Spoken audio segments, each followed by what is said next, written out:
Welcome everybody to the Get Bit Podcast, the podcast for blurs, for nerds. If you have a fandom, you are most certainly welcome here. We are your hosts of the most. I myself, Black Spartan, the man to my left, your right, Tafari TV, and Showa Guy Joe. Fellas, how we doing on this? We made it to Friday weekend. Bring on the fall weather. I'm tired of the heat. I mean, that weather as what do you have, Joe, that you were left unsupervised again? Tafari knows what it is. See, I told you I got it coming in the mail. Is that the one that you were supposed to get, or is that something else? That's the new one.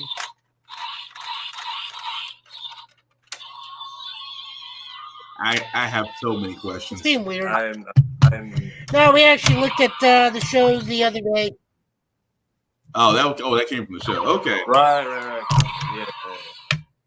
Lord Almighty. But as you can see, guys, we are a little bit older, so sometimes words do fly on the show. But hey, we do try to be professional about it sometimes.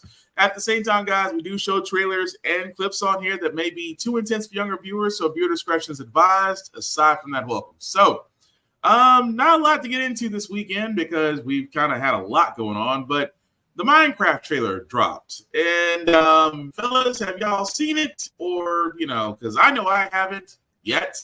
But apparently there's mixed reviews about this. But anybody want to give me thoughts on before I play it? This is nightmare-inducing. I never got into Minecraft. I was around when it first took off, and I just missed that wave forever.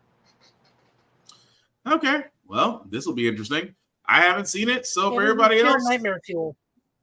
As Joe has said, it's nightmare fuel, and like I said, we both have our nightmare fuel, so we'll get through it. Here's the Minecraft movie trailer.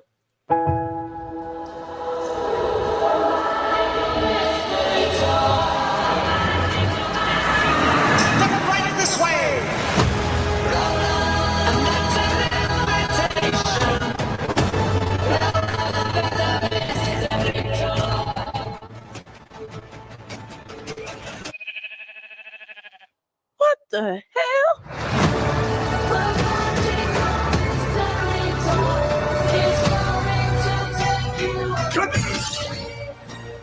Anything you can dream about here, you can make.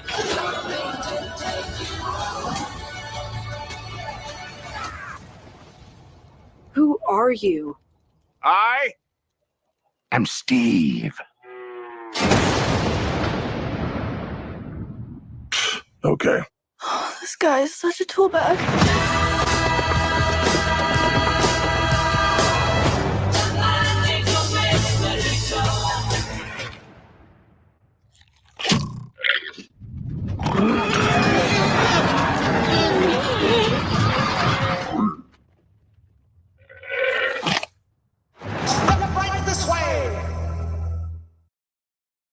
All right, so that was the trailer, guys, for Minecraft. As you can see, comes out April 4th. It's different. I mean, don't get me wrong. I know what Minecraft looks like. My son plays it. He has fun with it. I was worried when it was becoming a movie how they're going to do this, because Minecraft is just your creative build. It allows you to use your imagination, allows you to play certain mods in games, things of that nature. I do see what Joe is saying about the nightmare fuel, though, because I don't know. It's out there. I know it'll attract some people. What do you guys think? It'll be on streaming April 24th. Damn. It's really dependent on whether or not they get that young, addictive, and OG Minecraft crowd in it. Animation or the CG looks like the Goat Simulator trailer from last week. I'm guessing there is like a clause in game movies that says get either Chris Pratt or Jack Black or both if you can, I guess. I don't know. I mean, the whole thing about getting Jason Momoa and Jack Black, I mean, I can see Jack Black playing some out there roles because he's had some success. I mean, Kung Fu Panda is a great example of him doing something that you don't really see him voiced in, but again, successful franchise. I just, Steve is again. I'm like, Say what? Question. Yeah. Isn't Steve supposed to be black?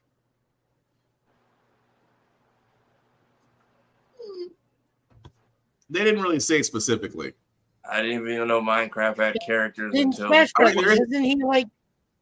There is a character in there, but he does look on the beige side. I can't say it because I've never really gotten that deep into Minecraft. So you could be 100% right, but I don't know. I didn't know we even had characters in Minecraft until Smash decided to make Steve a person. Yeah, that was still. I'm sorry, it's still odd because to take something in block form and then still try to make a show out of it. I'm not saying it's a bad idea. I'm just like, and then I got to realize I'm not the target demographic.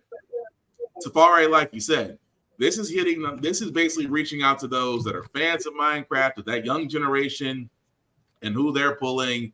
That's the only thing I can take from that. It's just the whole idea of just it's not for. I mean, I guess they're saying it's for some adults, but I don't know. I really can't say because this is one of those weird ones where you really don't expect someone to, you don't expect certain movies to be made, if that makes sense. Like, it's not like I'm expecting, God forbid, I hope they don't make a Roblox game, because there are some mods in there that I have seen that are questionable as all get out. So I hope there's never a Roblox movie, but who knows? I didn't expect a Minecraft movie. As Joe has pointed out, okay, so yeah, Steve is, I can't say he's black, because, I mean, if you're going about pixelization, he's kind of a mix of three different things, honestly.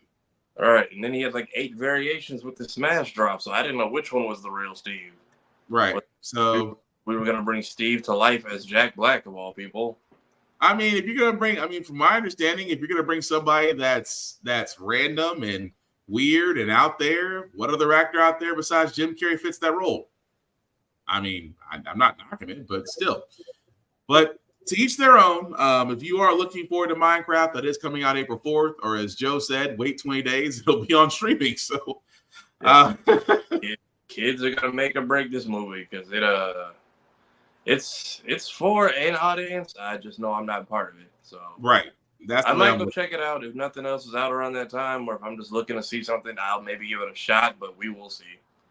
Yeah, that's how I'm looking at it. It's like, it's not my demographic, so I'm gonna leave it alone. But other things that we can call it a grand opening and grand closing. Concord. It came, it went, Sony scrapped it. Here's the messed up part about Concord. Not only the fact that Sony has already scrapped it and is going to be removing the digital copy. If you would think that scalpers would not be trying to max out on physical copies of Concord, but they are. So again, Concord was only out 11 days. 11 days post-launch, Sony's already pulled it after trying to, discount the sale.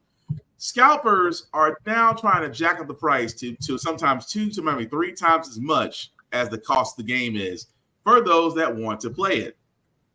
Now, here's my thing about all this.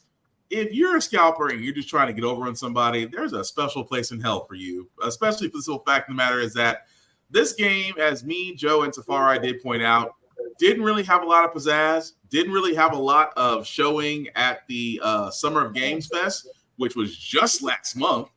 It didn't have a good showing. The reviews from the beta test were not very good as well. There wasn't a lot of fanfare behind it. It wasn't a lot of advertisements behind it. My understanding, when it was released, it was buggy, patchy, and folks just couldn't enjoy it. So because they're pulling it, and the fact that there's still physical copies out there, scalpers now want to jack up prices. Why? Especially on a failed game. It's like, I'll put it this way. My failed game will always be Anthem. I loved Anthem when it first came out. Was it doomed from launch? Absolutely. Did EA abandon it? All together true. But do I still like going back in there and playing it sometimes? Yeah, because we had Iron Man for 20 plus days until you realize the leveling up system was crappy. It was patchy. The same missions got reran over and over again. But still, it's a game that I know and love in my heart, and I still have a physical copy of it. Some people might feel the same about Concord. But guys, what do you think? I mean, we already knew that Concord was already going to be a doomed ship from Jump Street. But are we really surprised now that scalpers are just trying to take advantage of those that still want to play it regardless? I mean, I'm not shocked, but it's just like, who's buying it at this point? Because it's not delisted yet, so you can just download it. But even when it's done, what do you just do? Play offline by yourself in an empty lobby? Or I don't know enough about the game that it works. Well, some people are actually why you failed, but you can still do private games. You can still set up your own private games and just go that way. Some people, there's one guy on PC that's actually set up as a server. So folks if you're trying to make money, I mean, just like GTA does, you have those GTA servers out there. People make money off of those. Maybe somebody's trying to do the same with Concord. At least that's my guess from it. But again, it was a doomed game, but some people still want to be able to play it. But I just think it's crazy that scalpers are just trying to, get over on people in the worst way humanly possible. But Joe, any thoughts? I didn't realize we were covering the scalper angle. I thought we were talking about it in general because I gave no thoughts to scalpers on this at all. No, go for it. Well, I mean, look at it. It's another 5v5 hero shooter. Its character designs are fine, which is part of the problem. Okay. You have a fan base that already has its other games like Call of Duty, Overwatch, Medal of Honor. Is Medal of Honor still a thing? I keep forgetting. PUBG, that's what I mean. PUBG, stuff like that, and they're all free to play, and you expect us to pay $40. From what I understand, people that play the game, they say the game plays fine, and it's fun, but it's kind of like Days Gone, where congratulations, you've made a competent game, but you're not doing anything to wow us to bring us to that game. Like I said, Days Gone. Competently build open world zombie killing game. Yeah. That's pretty much it. There's no we can make our own tools, we can make custom weapons. There's some sort of bizarre challenge or exciting gimmick to it. I thought maybe the zombie hordes was supposed to be the thing, but Concord has the same problem. What separates it from Overwatch other than we get a new cutscene every week? Great. I don't care about any of the characters. Your story, if you wanted to tell me a story, why didn't we get a PvE section? I mean, and we're going to take this into the part that we're adults here.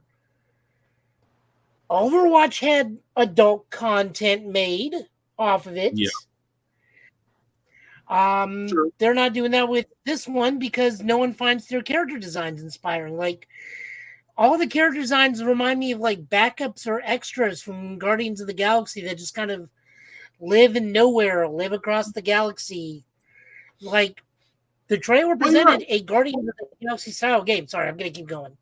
It's kind of a rant ramble. Sorry. Go.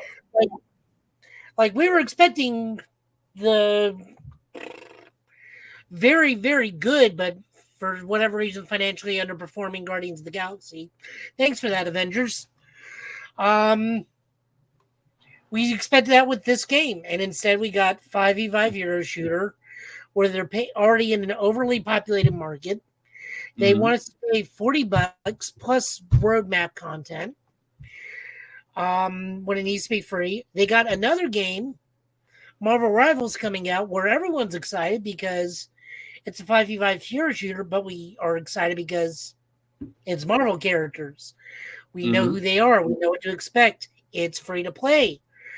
We will have to pay for cosmetics or characters or whatnot. That's fine. I'll pay $10 for Venom. I'm never going to use them because they got magic in there, but that's what Concord's problem is. It's the Days Gone of 5v5 hero shooter. It's competently made. It's fun to play, but there's no hook. I mean, you are right. Although Days Gone, that was one of my favorite games I still love playing. But you got a point. There's nothing that makes it stand out. There's nothing that makes it stand out. It falls into that same sandbox of free to play, four versus four, and you're trying to cash in on the microtransactions. You're 100% right. There's nothing that makes it stand out from it. Although you would think, and I keep saying this all the time, although I keep hoping for a Days Gone sequel because there's still plenty of story in that one, but I digress. Leave that one alone because that's a whole nother rant. I don't want to go on about Days Gone. But no, with Concord, it's exactly right. It's just it's like a rush to process on really trying to get something out there, but you're not trying to make it stand out. Like you said, 100% right. So is it still out there, or did they officially yank it from the shelves on top of? They are in the process of yanking it and giving full refunds. Right. So like and a lot of people stores, are people flooding the stores and buying it to sell, or do people sell copies they already have? Because like selling both my copies, Walmart, A&D more than likely. Oh okay, yeah, both little my bit A, Walmarts, little bit B. both my Walmarts don't have it, but I'm like, we don't get a lot of product over here anyway, so I wasn't sure if that was because of this or if they've been even GameStop and Instagram was like, JK, don't buy this. Right. I mean that's honestly what it is. Is that a lot of places are already bought out, and just like when PS5 and Xbox Series X came out, scalpers have already bought bundles of it, and now they're just reselling it at higher prices. So it's a little bit of column A, column B. But and on top of that, the developers even said we're going to go back to the drawing board on this and see what we can do with this game to salvage it. I mean, more than likely they're going to add a PvE scenario into the game because, like, the best example we can get for how a 4-man party shooter game is Helldivers 2. We paid $40 for Helldiver 2. We have to pay for microtransactions in Helldivers 2. The difference between that and this is it's a 4-man PvE kill simulator. We are living out our Starship Trooper fantasy, our surviving Terminator fantasy. Very soon we're going to be surviving the Protoss. Still need Casper Van Dien on the voice acting. Go ahead. But like that's its hook. That's why people are willing to pay $40.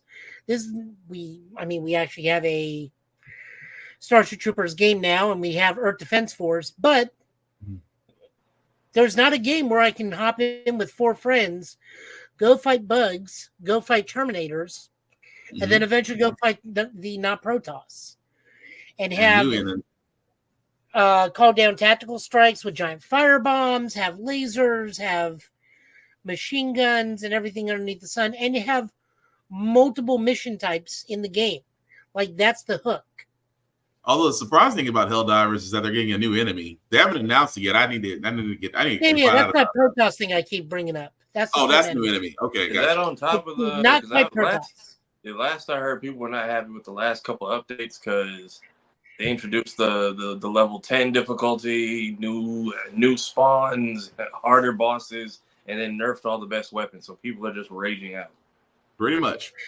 But yeah, there's been some stuff involving the Terminators where they've had to balance it to where like plants are starting to like decrease damage for laser fire and whatnot, but that's like on both sides. So even the Terminator lasers are doing less damage, and there's like a whole bunch of stuff. Like I just hop in a mech suit and just rain hellfire down, and once I run out of bullets. I was doing the same thing until I forget which missions they had for a while where it's like you got to set off the nuke in the egg nest, and it was just freaking Bile Titan after Bile Titan. I couldn't get. That was the first time I've ever lost because we ran out of lives and just couldn't. Just couldn't. Like if at one point I just had a whole fire kit and just like let's just burn them all and outrun them until they collapse. That didn't work, and they just kept coming, man. It's bad when even GameStop rose too, because on their Instagram right now, it pays to buy physical, ... but don't buy this. Sony has announced Concord is going offline today, actually, and refunds will be offered. And if you go to eBay, $99, $110, $150, $150. These are all the sold ones, by the way, but they have a slash through it, meaning somebody offered them a lot lower, or they offered themselves from a second account to look like it's sold. And so no one's making $500 off of this. If anybody bought it, they were desperate to see, for God's sake, but that's it. And that's the part. But I'm glad you brought up. But I am glad you brought up. I'm glad you brought up GameStop, because that's a wonderful way. I'm sorry, what were you gonna say before I go to GameStop? Well, there's another thing that actually tags onto this one before we hop on to GameStop, is that Sony's president said we don't have a lot of IP that we can use now that Concord has failed, and a lot of people are really coming after this man with the amount of dead IP. They literally have a mountain of dead IP that they can like resurrect any time. Like we have Resistance, Like we have Siphon Filter, we have everybody you gave a cameo to in the new Astrobot game that just came out. Just saying. I still don't understand Little Big well, Planet at all. no, almost not everybody. They don't know. So Bad Guy and Kazuya are in that thing. Oh yeah, that is true. Surprisingly, no Final Fantasy though. I guess they thought it was enough in Astro's Playroom though. But still, it's just the whole idea of, like Joe said, you have a bunch of IPs that literally you can resurrect. For a lot of people, everybody was expecting Legacy of Kain Soul Reaper to come back. That was a name that got brought up. That'd be so wonderful. You have a whole PlayStation All-Stars game you could redo with new characters. PS Move, which nobody played. Tricky 4. Like I said, there's a PlayStation Move All-Stars that nobody played because no one bought that stupid wand. But that was a crossover with Jack and Daxter, Ratchet and Clank, and Sly Cooper that people wanted for years. But you put it behind a gimmick that nobody bought, so you could easily redo that or do a follow-up or do anything new with any of those three. Well, I think Ratchet and Clank are still alive with Insomniac, but the other two you could still do something with, because we all just pretend Jack 4 never happened and that Jack Combat Racing was the last game.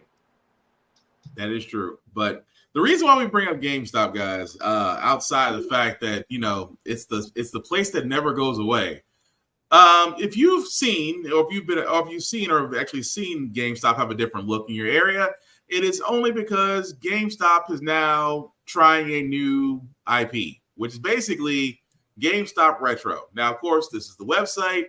As you can see, we're saying that there are some GameStops that have retro gaming, which means, as you can see at the bottom, they are going to be offering previous systems. As you can see right there, take your pick from Nintendo DS all the way to Xbox 360, even some Nintendo and NES, some Game Boy Advance, Sega Genesis, Sega Saturn, and Dreamcast, PS Vita. Pretty much every previous system up until now is now going to be available, as well as certain games. And yes, if you're wondering, they're going to probably try to nickel and dime you on the games too, because as you can see right here, prime example, Super Smash Brothers on Melee on GameCube, $45.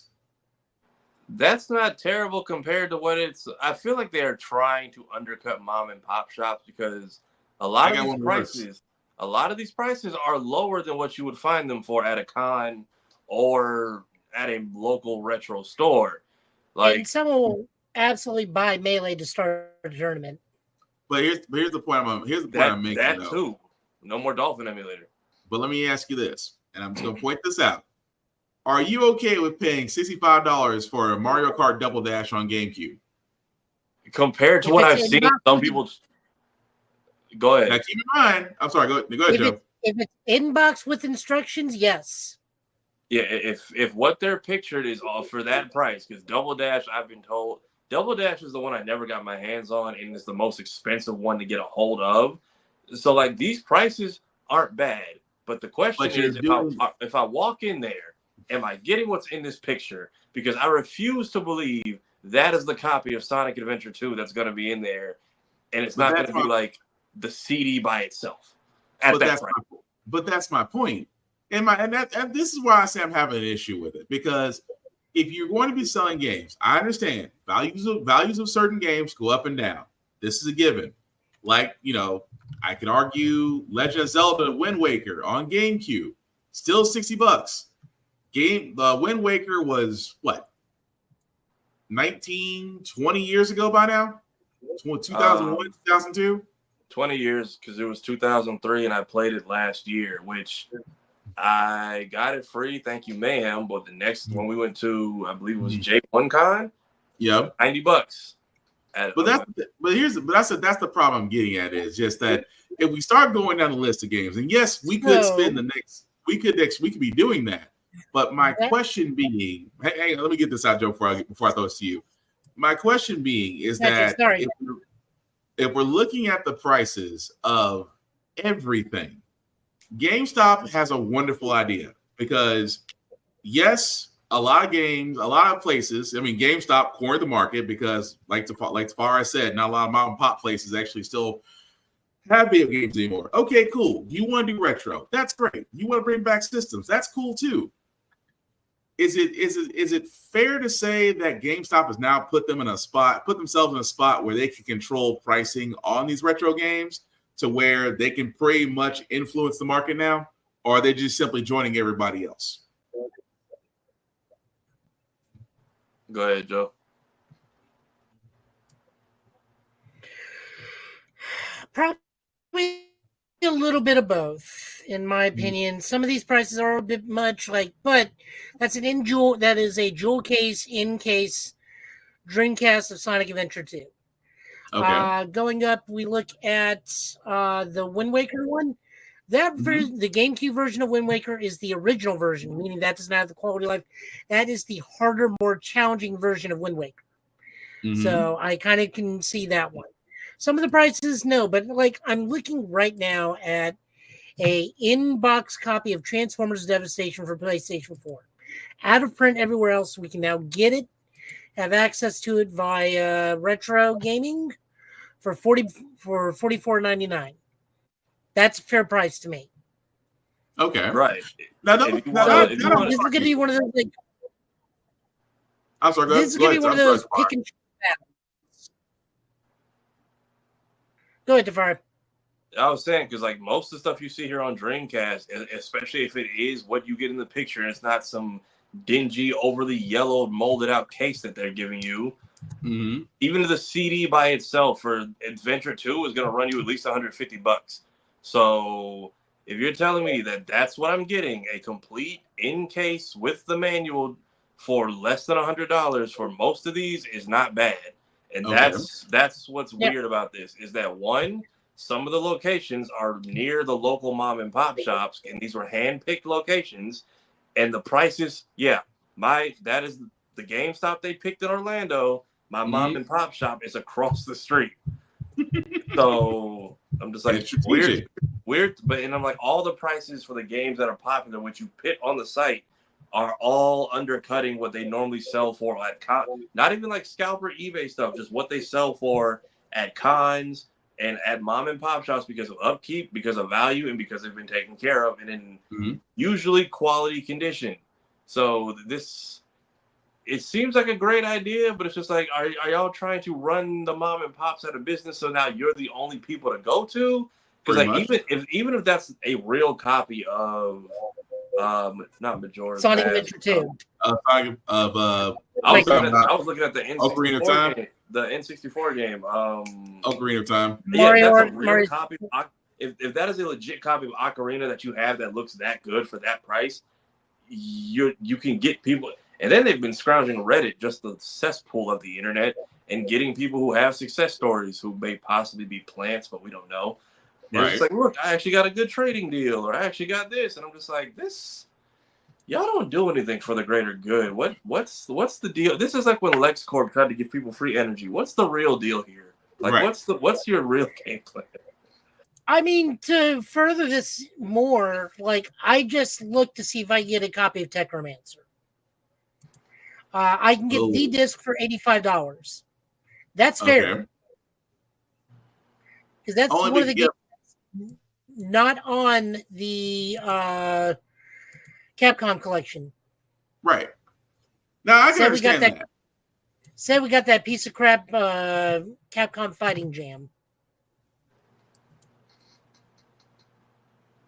Between you and Maximilian, that thing is an art asset.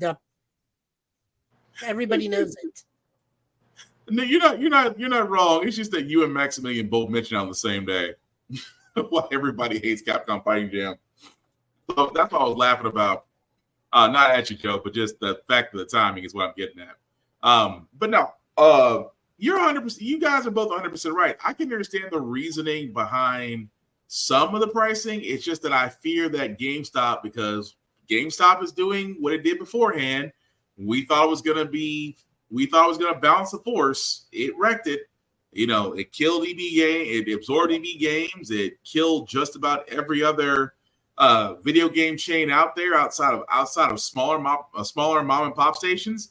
As Tafari pointed out, they strategically put one right across from one.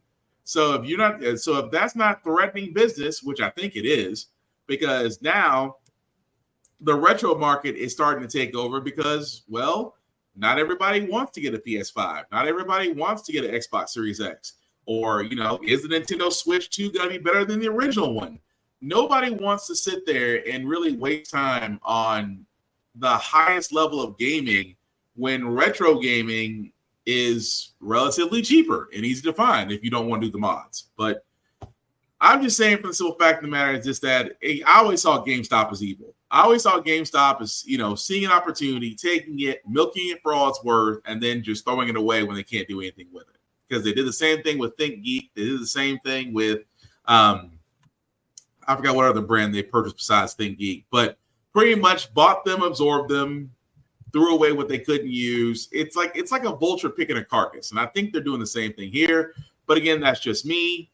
They could be more helpful for the retro gaming industry. Like I said, I just see GameStop as evil. That's all I'm saying. But one more quick bit before we get to our next trailer. For all those that are you're an Xbox user and you're worried that you will not be able to get to play the Marvel vs. Capcom Fighting Collection, fear not. You will actually get to do it, Xbox fans, because come September 12th, you will have that version available to you somewhere between the release window of next year, between now and next year. So if anything, a lot of people were worried because remember when Microsoft bought those exclusives, they kept on thinking that Microsoft was going to, quote unquote, make certain games, Call of Duty, Xbox exclusives. But that doesn't seem to be the case because as me, Joe, and Tafari did point out about the Marvel vs. Capcom Fighting Collection, it is worth playing, especially the 1 and 2, just because for me personally, Project Justice and Power Stone, I can't wait to get back to playing those again. But the fact if you are worried that you would not be able to play on Xbox, it will definitely come to you. So guys, is it more of Xbox fans were just, complaining until they got what they wanted, or was it just the plan all along? They just need to be patient. I think it might have been a plan all along because you really, for old games, you'll get a decent rush initially. Mm-hmm. But I feel like at this point, you need to, if you're going to relaunch, you need to come back as a multi-plat because, one, I don't think development and upscaling can even cost that much. You need to keep your servers running, and you're going to have all these other games. Ever since Fortnite went crossplay, I feel like it's kind of put everybody under this radar of they were able to do it, and they're not specific to any one console. So what's the holdup for the rest of you? Yeah, that's fair. Joe?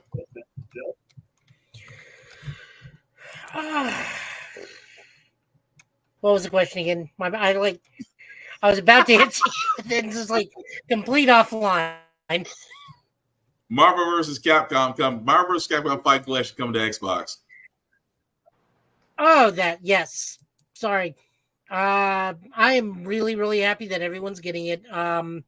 We did know it was an architecture thing, so that means it's great that Capcom's reaching out to work with them because I think Microsoft knows it will lose money, big money, if they do not get that on their systems.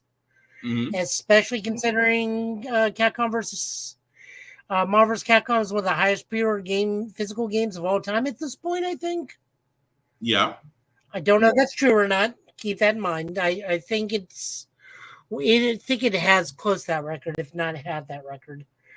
And then we got the amazing Capcom Fighting Collection 2 coming out. Mm-hmm. And then no telling what we have in the future because we still have some stuff missing. I think it's just benefits everybody. If they can have it, even more so if we can get crossplay between the computer, the PC, the Xbox, and the PlayStation. because we know Mhm. Nintendo's probably never going to do crossplay unless like they I know. unless they forcibly make Nintendo to do it. It's just not happening. But I see this as nothing but a positive. I do as well. But yeah, Nintendo will never do crossplay unless they get offered money. But let's just be honest with Nintendo. But anyway, getting back to the trailers, we saw through a couple of weeks ago for Mortal Kombat 1 Chaos Reigns, we did see the gameplay for Cyrax. Now we're seeing the gameplay for Sektor.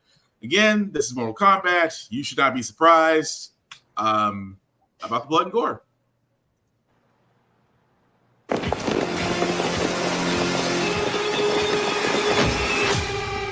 Welcome to the party, baby doll. What's your name? Call me Sektor. I'll call you anytime you want. I share his vision for the Lin Kuei. We won't be bound by Liu Kang's limits.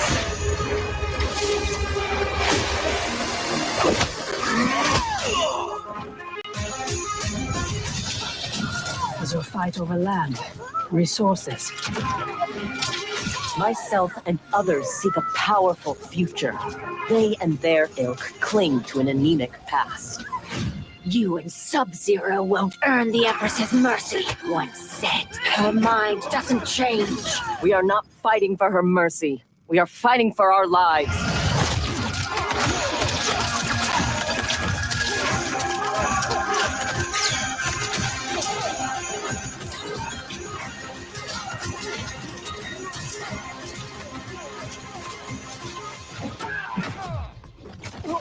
When I return, there will be anarchy.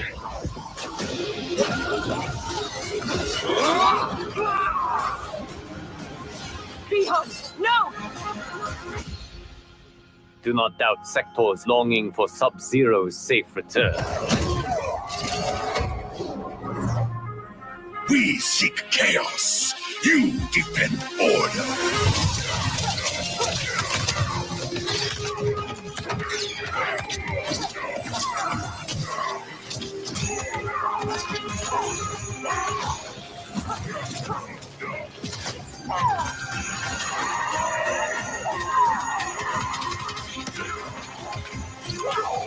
Bihan, can you hear me? Our goal is unchanged.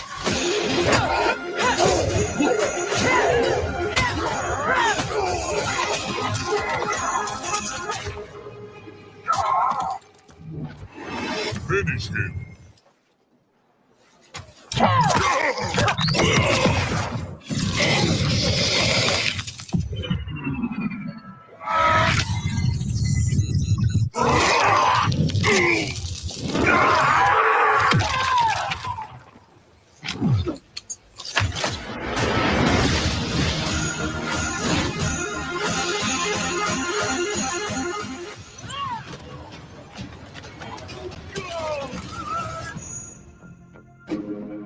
I forgot they were bringing back animalities.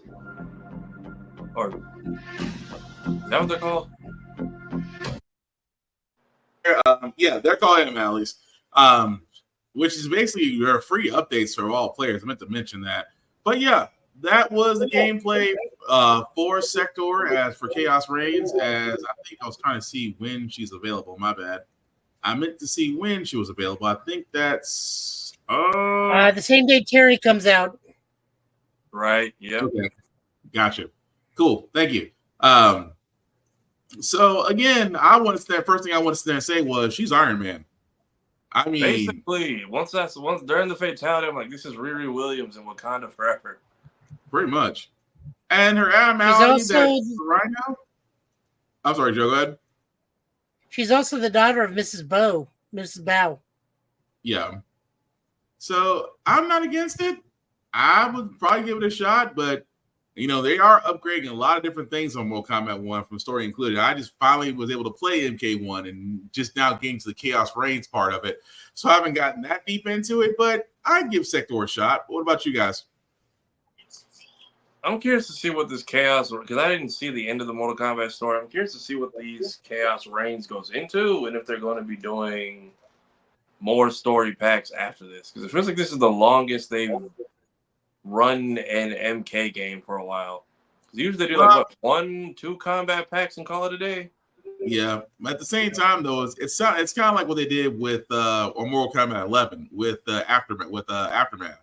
Yeah, so I don't even think I was Aftermath where Liu Kang is officially in charge of like the universe. Mm-hmm. Okay, that's pretty much where he Jack's making poor life choices. Yeah. I was still mad about that. You had Jax making poor life choices of all people. Johnny Cage, I can see that, but Jax, that I just feel like they did my boy wrong. But anyway, let us know what you guys think. As for me, no, I will be asking. I would say, as for me, no, I will not be. I will not be playing that. I will be too busy asking how many people are they okay before punching them again. Look, if it's a choice between robot cyborg ninjas and Terry Bogard. Well, let's be honest. I'm pretty sure you're going to be in the world of Street Fighter when ever since Terry done got loose. I meant to watch some videos of people actually playing him to see what happened, or checking out Joe on his Joe Italian last name and just seeing him play. Have you played with Terry yet? He doesn't come out to the 24th. Oh, sorry. That's the big thing is that Mortal Kombat DLC drops the same day as Terry. Oh, and everyone's just like, those ninjas look nice, but Hungry Wolf. That's going to be interesting. Considering the 24th, that's just less than 18 days away. But it's going to be interesting. But what's also interesting is, Joe, you called this one about Sparking Zero that eventually we were going to get Majin Buu. How do we feel about this before we play this? Candy? I'm curious about Super Boo's voice, but I'll get into that afterwards. People think the ending slot spells GT, and I just don't see it. I'm also curious because we finally started promoting Daima, who these last slots are going to get filled by. I mean, there's not too many GT characters we got to go into. There's Pan, there's Super Saiyan 4 Goku, Super 17, Baby, and Omega Shenron. That's just 5 to 6 slots. I mean, but then some games they gave Shin and Nova Shenron. We could get into movie characters like Janemba. We could bring Bardock or any of that crew back because they all were playable characters before. I thought Bardock was already announced. Bardock is, but Bardock's Team Bardock has been in previous Budokai games, though. So I'm curious what movie characters we could bring in. Janemba's one that's usually brought in every time. I know we have Harudagarn's already been shown because they have the Giants trailer. Super Android 13. Yeah, Super Android 13, 14, and 15 could make an appearance. I'm curious to see who fills these last slots. I'm hoping they're all what-if characters since we're getting those scenarios. I'm also hoping we get more alternate fusions like we did in Budokai 2. Okay, let's see what this trailer's about. This one is the Majin Buu Saga trailer for Dragon Ball Sparking Zero. I wonder if this music is also not going to be in the final game. Join me! Who killed you? Is that all? Idiot! It's pretty amazing. While I've been in Otherworld, I've done nothing but train. Goku! I'm not whoever this Gohan is. I'm the one and only Great Saiyaman! This is not over. I promise you that. But it looks like you got plenty of energy. You've outlived your usefulness. Be gone from my sight. Nice shot. As you wish. If I drop my guard for even a second, I'm toast. Yeah. Now, before your new master. Vegeta, let's go. It'll be over soon enough when I kill you. I'll give you a fight.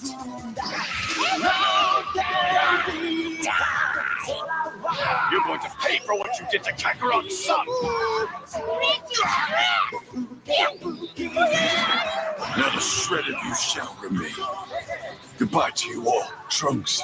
And yes, even you, Kakarot.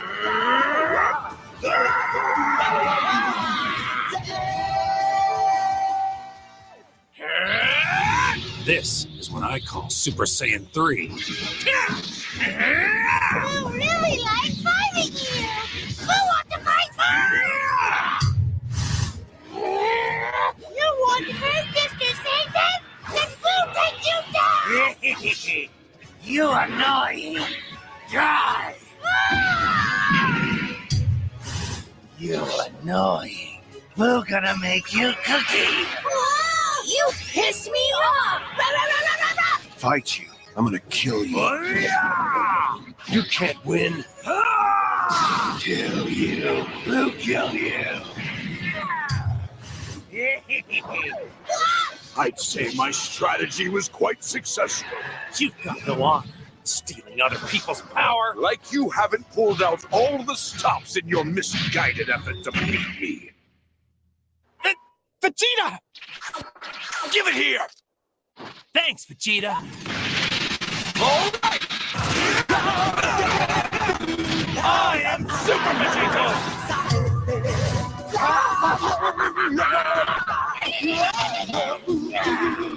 You're an incredible warrior, Boo. It was you against the universe. You nearly won. I hope you can come back once more. But good.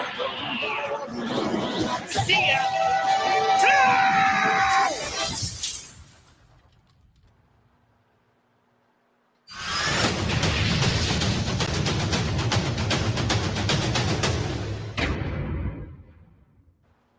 Yeah, we got slots in the middle, slots off to the side, and slots up top.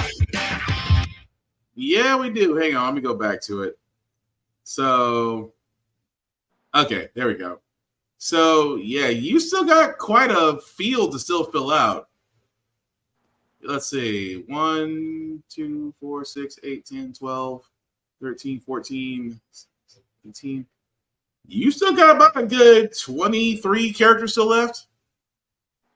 Yeah, so I feel like they could either, if Diamond's finally being teased, these could be the, and then those DLC characters, that could also be the slots they're going to fill out, or at least the bonus, the pre-order bonus people. So I'm curious to see who's left, or if these are all people you just got to play the game and find out. Right. Joe, what do you think? Joe, you're muted. Muted. You muted, Joe. Like I said, we got End of Z, so we have 3-year-old Pan. We have Oob. Those two are going to be auto-included, you know that. If we're adding stuff in from Super and the Broly movie, like we already see, we also know we're going to get 5-year-old Pan. Probably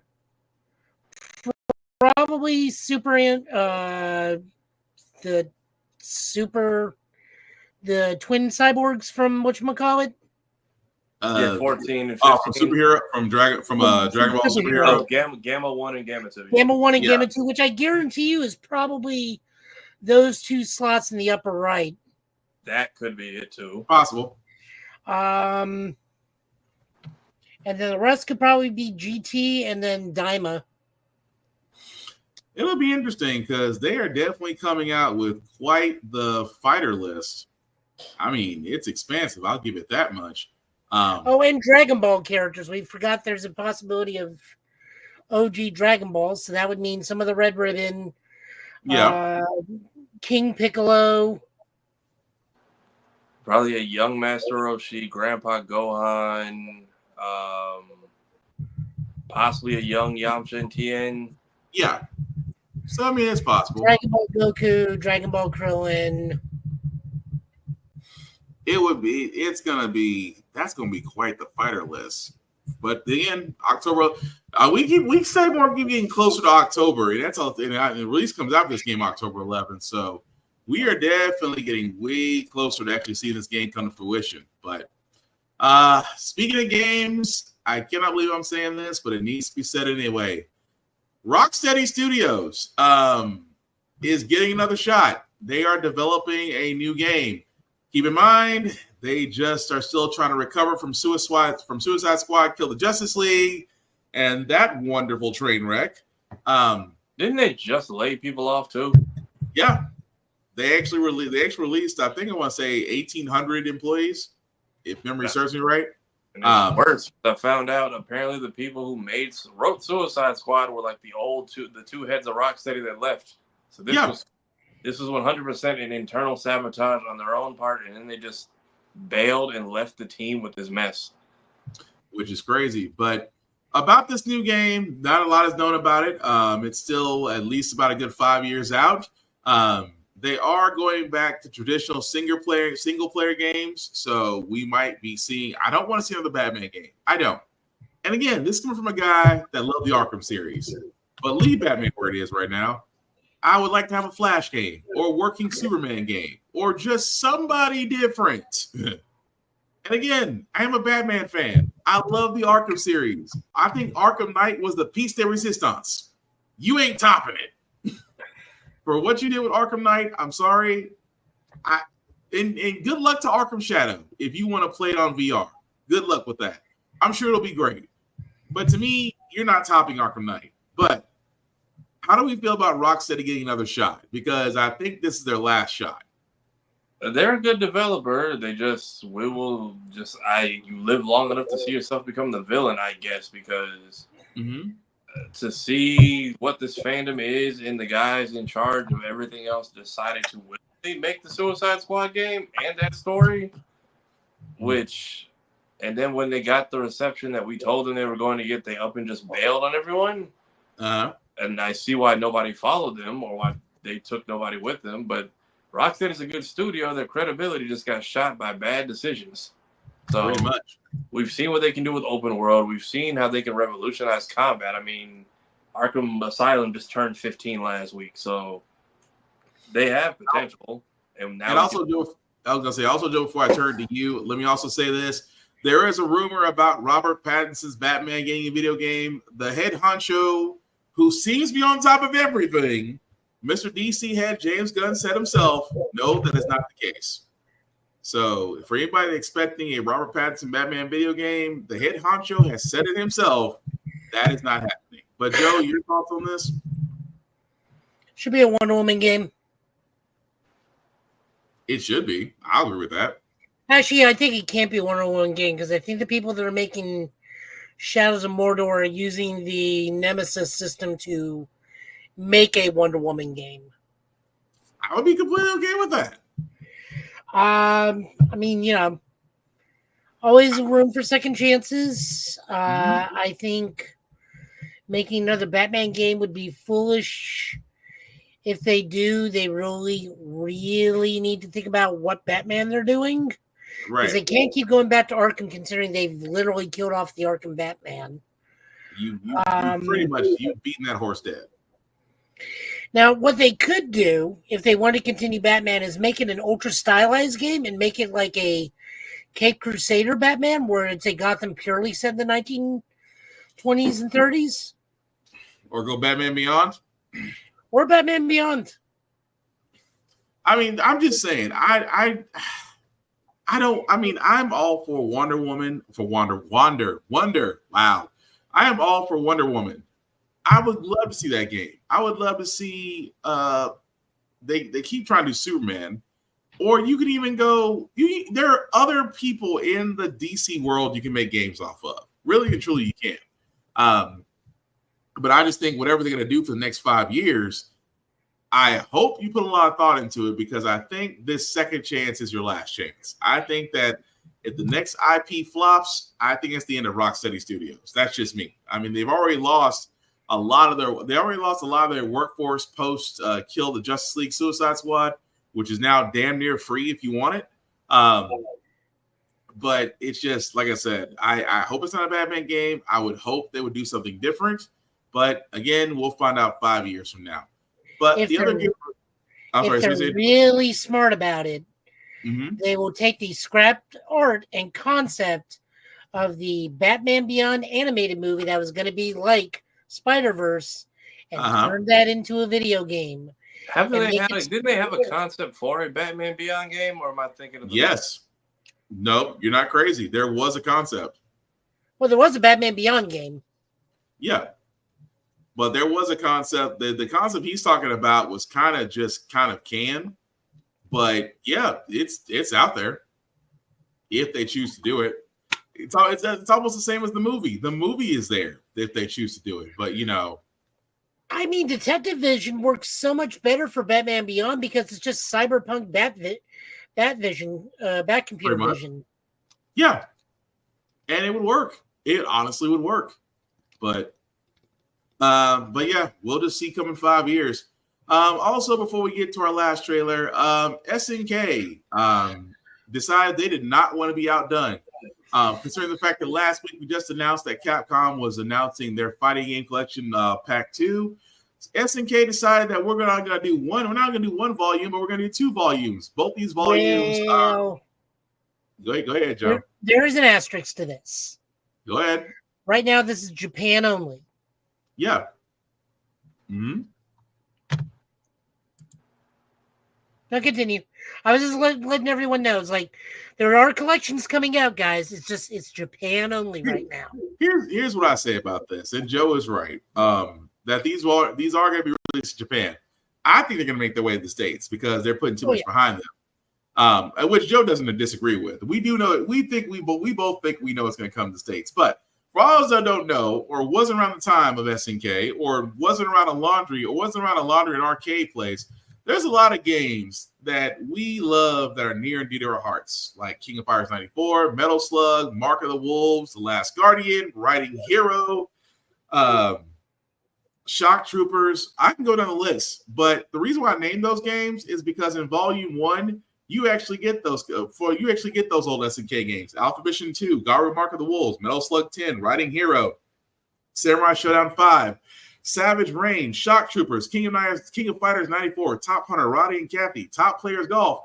That's Volume 1. Already there's 7 games out of there I would love to get back and playing again. Because Samurai Showdown 5 was my jam in a laundry room.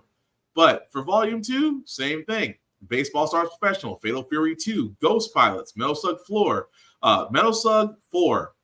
My words are going out the window. Mutation Nation, Neo Turf Masters, the original Samurai Showdown, Shock Troopers Second Squad, Stakes Winner 2, and the King of Fighters 95.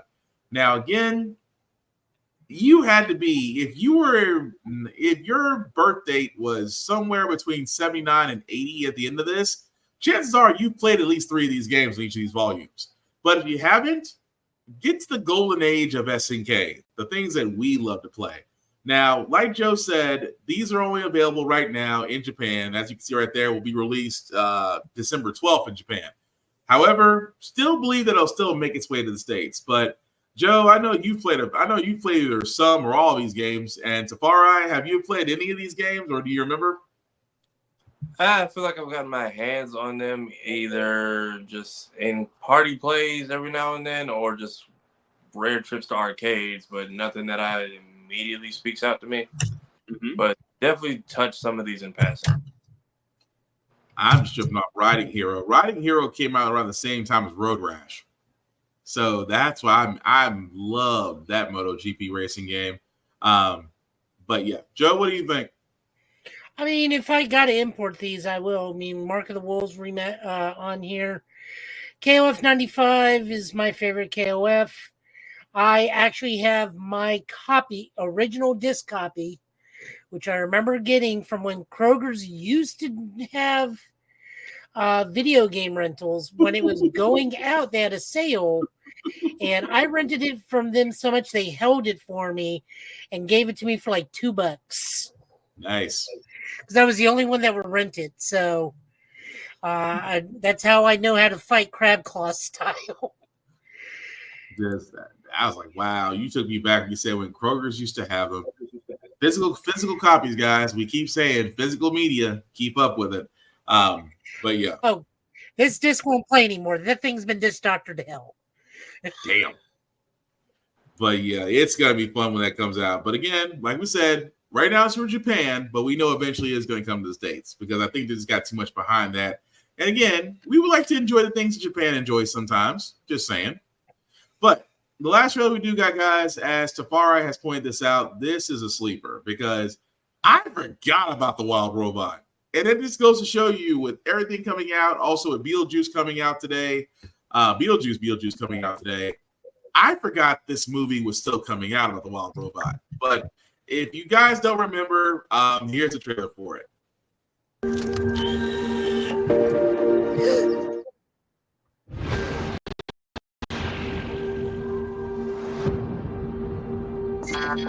Incident report.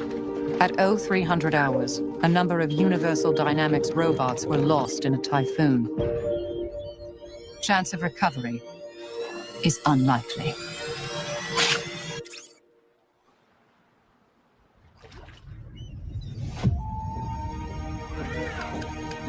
Do you need assistance?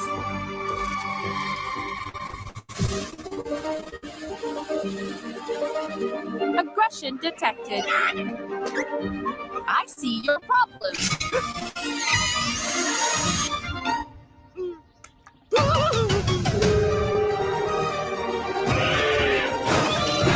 Processing language.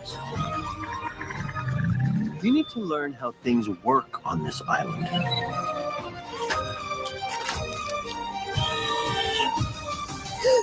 Hello. Goslings imprint on the first thing they see. Which would be you. Here is another now. I do not have the programming. No one does. He needs to swim and fly. Swimming's easy. I can teach him the way my mom taught me. Swim! He's a runt. His chances aren't super good. I will protect him. He's got to leave this island by fall. Right, Bill? It is more dangerous for him than anyone else. But he has a chance. If where his wings end, his heart can pay the balance. You were not easy to find. You are defective. I feel fine. You should not feel anything at all. Mom? No! Sometimes, to survive, we must become more than we were programmed to be. I will protect all of you. You are ordered to return home.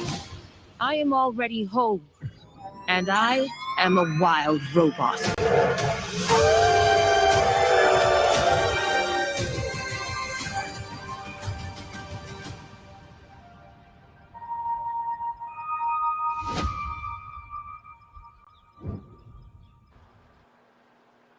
I don't know how I feel about the bird getting yeeted. Hey man, swim, sink or swim. Pedro Pascal ain't got time to teach this many damn kids in this many universes. I mean, I didn't expect the fox to be like, I'm gonna just shoot you like a little bit, like a moment tree of me. Yeet. That's the way it's. I was not expecting that. That is the Wild Robot, as you can see, guys. Comes out September 27th this year. This is gonna be a sleeper because I would take my kids to that. But what do you guys think? It seems like the time it's like Wall-E. You don't really know what's going on and what the plot is, but there's clearly an interesting story being told, and you think it would just be just the robot raising the duck, but then clearly the entire retrieval plot of the movie and trying to get the robot back in line is going to be a whole separate thing. Somebody said it best. You know, Pixar and Disney have they got Big Hero 6 and Wall-E. Warner Brothers has the Iron Giant, and DreamWorks has this. So robot movies usually do well. I feel like this one's not being talked about a lot, but this is one of the few movies I've stumbled across lately where I'm genuinely curious to see what this is, especially because apparently it's based off a book, I'm being told. I mean, I am really surprised. Again, it's amazing where some of these movies where it doesn't get a lot of advertisements or a lot of fanfare, and the fact that it's September 27th to 6th, 20 days away, and there's not a lot of press on this might actually wind up being a sleeper. Because I definitely want to watch it. But Joe, what do you think? It looks cute. I may see it. I'm just sure about or I may be in the theater seeing Transformers for the 30th time. Is that this one? Transformers 1? It does come out. September 20th. So it's a week before this. Yeah. I feel like I'm not seeing a lot for any of these movies right now. I'm telling you, the advertisements are an all-time low. I don't know why, but it's like advertisements for a lot of movies, and I just thought it was just me. It's like it's not as high as it used to be ever since Deadpool. Like Deadpool was running the airwaves. I don't think they can show too much of Transformers though. Yeah, maybe, but still, it's just. I mean, not even a single commercial. I mean, even crappy movies get commercials. But again, right? It's I'll take movie trailers. I'm tired of seeing the same AI voice do every robot ad on YouTube now. It's getting old real fast. Oh, they're voice again. And this is why those video game voice actors are striking, because this is what you can do with T1000. I can see why they're a little bit concerned. I can. But yeah, I hope that movie genuinely does well. I guess when they heard we're taking care of a child, somebody said get Pedro to play the fox. Because why not just keep having him deal with children in every movie? Yeah. But I feel like it'll get nominated for something, even if it doesn't get a lot of viewership. I feel like it'll be a sleeper, similar to. Now a lot of people didn't see, I think, because of COVID, but like the Bob's Burgers movie was actually really good, but a lot of people didn't talk about it. Yeah. That it also was a sleeper because again that was around the time of COVID. And Mitchell's versus the Machines was amazing. I've heard that one was good too. I think I was watching it on a plane ride and I didn't finish it, but I'm like, why did this have like a lot of fanfare when it dropped and then no one talks about it? But the movie was really well done. Yeah, that's the thing about it. Like a lot of these movies, they don't. It's that's the part that's always weird to me. It's like you see some movies, you see it everywhere. And again, I bring up Deadpool Wolverine because it's something we've always wanted. Ryan Reynolds and his group is a master of advertising because, man, the press blitz they did was immaculate. And then you get some movies like The Wild Robot where it's just like, unless you have to see it on YouTube just in passing, you wouldn't know. But again, I hope it does well too. I definitely want to come see it in 20 days. But that being said, before we get to our comic pools, AEW, because we usually have a state of wrestling. AEW has All Out happening this Sunday in Chicago. And just to go over the fight card for a second, again, it's not really much there. Bryan Danielson and Jack Perry will go for the AEW World Championship match. Really not a lot there. AEW is still trying to make Jack Perry a thing. I don't know why. Bryan Danielson still has the title, so he's kind of going on this, win or go home situation when the end of his career. If I was a betting man, I'd say Danielson would retain the AEW National Championship with Will Ospreay versus Pac. I say Will Ospreay will keep it, even though that should be a hell of a match between those two. AEW TBS Championship match between Mercedes Malone and Hikaru Shida. Oh, Lord, Mercedes Malone needs so much freaking help. Presentation and mic skill-wise. I'd say more than likely they're going to keep the title on her because they've got too much invested in her, so she's probably going to keep it and go on. AEW World Tag Team Championship match between the Young Bucks and the BCC. Young Bucks will probably keep it because they still want to keep the title going on them, although Claudio Castagnoli and Wheeler Yuta, great wrestlers, should be getting the title reign, but they're going to probably keep it on the heels. Willow Nightingale versus Chris Statlander Chicago Street Fight. I love Willow Nightingale. I love Chris Statlander, but it's just basically TV filler for them to beat the hell out of each other for about 20 minutes. But my betting match is they'll probably have Statlander winning. Steel Cage Lights Out match between Swerve Strickland and Hangman Page. If you did not watch Dynamite, or at least the last 5 minutes, they kind of took a book out of the Attitude Era because they burned down a house on live television. With the crowd screaming, "This is arson." Not "this is awesome," "this is arson." And it has been a while since I've seen something out of the WWE era to where they try to hype up a match between two men. Burning down a house on live television will definitely do it. But if I was a betting man, they'll probably have Strickland winning this. AEW Continental Championship match between Kazuchika Okada and 3 more opponents. Now, keep in mind, This is a fatal four-way. As of yesterday, the other three have not been named, so they will probably be named at the time of the match. Should be great because if you know who Okada is, the Rainmaker from New Japan Wrestling, he'll probably still retain anyway. And then finally, you have MJF versus Daniel Garcia. Again, Garcia's basically been getting a push. MJF is still playing the heel as he used to be. More than likely, this is probably going to be a no DQ match, which means that probably MJF is going to probably wind up booked to win on this. So, with that also being said, this does happen on pay-per-view this Sunday. So watch it however you choose to, and I'll give my review on it in the IG and Facebook post. But anything you want to guys add to that? Okay, cool. And also from the WWE side, Bad Blood is the next pay-per-view that's happening in Atlanta, Georgia, but that will not happen until October. Fight card is adding up as we speak, although they're really wanting to do an entire Samoan pay-per-view. I'm not against it, but at the same time, like I said, there's other wrestlers out there that could be getting that shine. I'm just talking about the Street Profits. That's kind of what I'm getting at. But with that being said, guys, as we're about to get to our comic book pulls, we do want to. Oh, I'm sorry. Before we get to that, do we have any other news that we want to talk about? That's everything off my slate. Joe? The Odyssey Jones stuff? Oh, yes. Odyssey Jones. Thank you. For all those that are probably wondering, Odyssey Jones has run into a little bit of DV problems because the WWE has decided to pretty much 86 this man, not only from the roster, not only from the alumni page, but for anything associated with it. All of us here at GetBit, we are definitely not for this. We do not condone domestic violence in any form, fat, or fashion. So if this man who is allegedly accused of this domestic violence, he should face, if found guilty, he should face the full extent of the law and its penalties. However, WWE is not playing anymore when it comes to anything of domestic violence, substance abuse, all the above. Because again, they're trying to, give it to Triple H and them. They investigate it. If you're found dirty, you're out. Don't believe me? Ask Lynn Swann. Lynn Swann got bounced faster than Odyssey Jones did. And yet somehow he's still in TNA. Figure that one out. But yeah, again, I mean, they're dropping like a whole storyline because of this.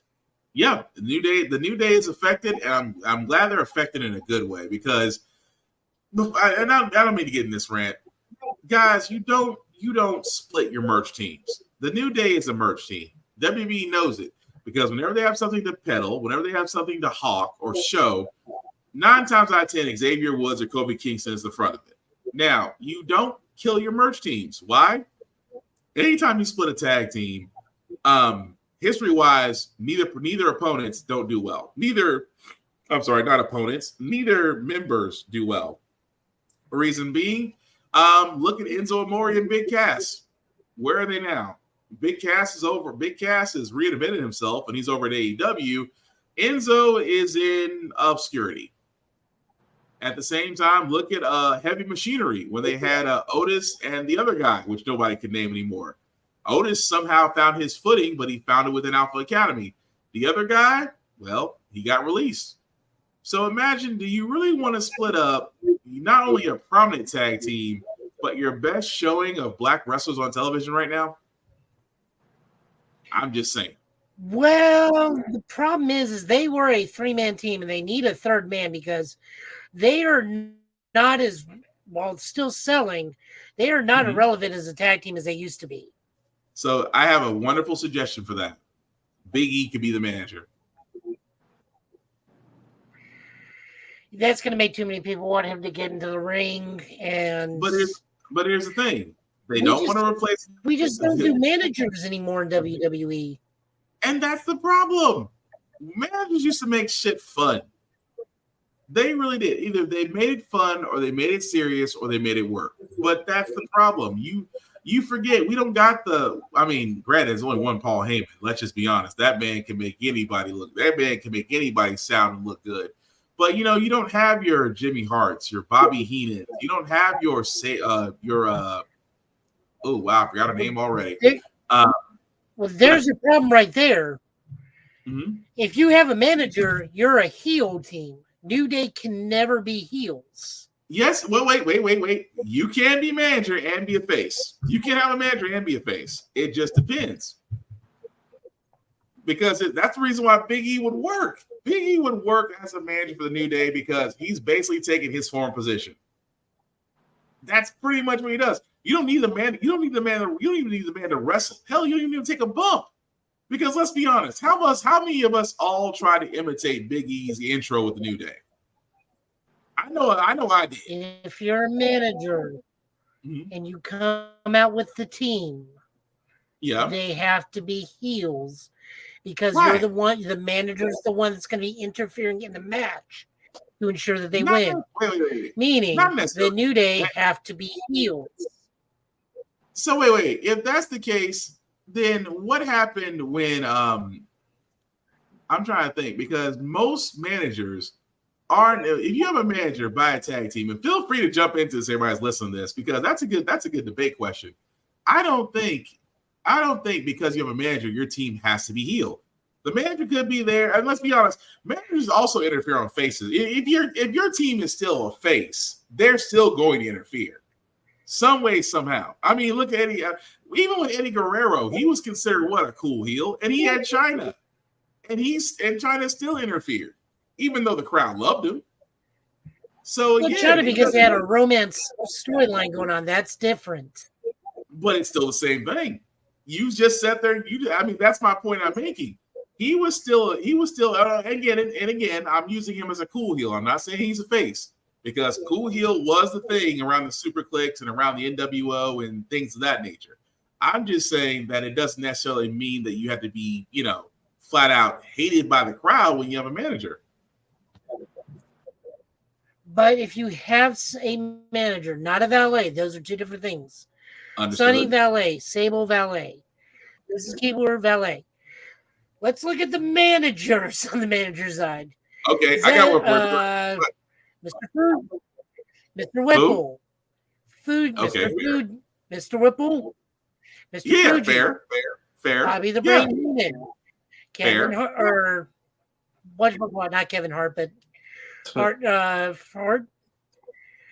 Jimmy Hart. Who else? Brother Love. Jimmy Hart. I don't know why I was thinking Brother Love. Paul Bearer. Oh, you can't put all of them were all heel managers. No, I can't say Paul Bearer was a heel manager because Undertaker for the longest time was never a heel or a face. He was at in between, but Undertaker was counted as a heel because he was a monster to be fed to Hogan initially, and then the gimmick got over. That's when he was considered a heel. He was put against Hogan and Warrior. At that point, he was a heel because he was meant to go against Hogan. Well, so if you go against Hogan, you're automatically heel. This was the more black and white. That's fine. That's in terms of morality. Well, that's the part I'll give you because at the time there was already a face. I'll give you that part. Go ahead. Then with Kane, then Paul Bearer with Kane. But then face Paul Bearer with Mankind was a heel. So if you're a manager, you're more often than not MVP with Hurt Locker. See, Hurt Locker really wasn't heels though. Or Hurt Business. The Hurt Business, but that really wasn't heels. They were heels. I'll agree to disagree on that one. I don't think they were heels. Edge with the Judgment Day. That was automatic heels because Edge wanted to. I'll give you that. That's heels altogether. I'll give you that. That's just basically. If you're a valet, or you're a third member of a tag team, more often than not, you're a face. Sometimes, not all the time. Sometimes, but they do the same thing. But if you're a manager, more often than not, you're a manager and you're a heel. But valets and managers both interfere. So what's the difference? Valets will not cheat to win. They'll cause, and if they cause distraction, it's cheating to win. I mean, if that's the case, then Alpha Academy is quote unquote heels.